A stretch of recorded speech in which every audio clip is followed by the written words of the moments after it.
information. It's not just for new people, it's for anybody that calls, that fills one out, okay? Including those of you who are online that would scan that QR code there on your screen. Just fill out as much information as you're comfortable. You can even put a prayer request on there if there's something we can pray for. Our teams will be doing that this week. But it's just a simple way you can make a difference just by attending a Christmas Eve service. So don't miss that. You can drop those off later on in the service. And I love that we get to continue to be a part of what Prison Fellowship is doing, even past Giving Tree, which is so cool. So thank you for filling those out. And also for those of you who are in this room, you may have seen a little something on your chair when you came in. And I don't know about you, but this season there's so much joy and so much celebration and snow falling from the ceiling and all those amazing things.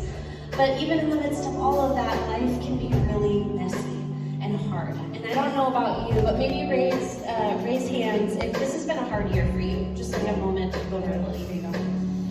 I can honestly raise my hand and say that it's been a really tough year. And here at North Shore, we want to be a place that talks about the hard stuff and the really messy stuff, and we don't shy away from that.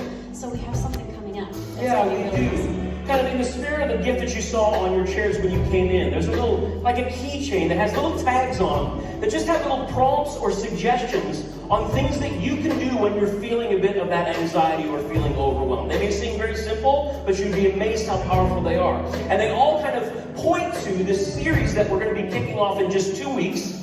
As Sam said, this is something that we don't talk about very often, but we need to. And so this series is called Let's Talk About It. A conversation about faith and mental health.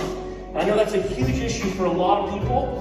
Maybe you, maybe someone you know. So I hope you'll invite them and you'll be back starting in 2 weeks when we kick off this series and just dive in to see. God has a lot to say about this through His Word. And there's some really, really helpful things that we're going to be learning together. And I hope you'll be here to be part of that. We're really looking forward to this, and we hope to see you there.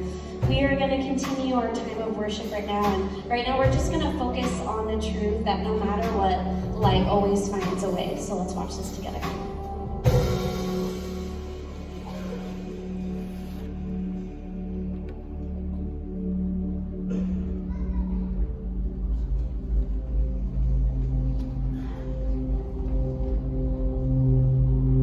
Every night, we watch the candle flickering in the darkness.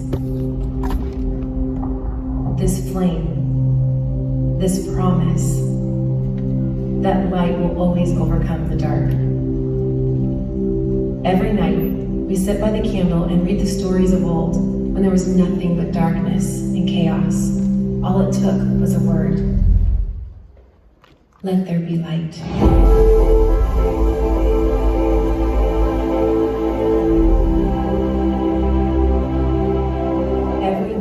These stories would remind us that when we were in our darkest night, you led us with a burning light.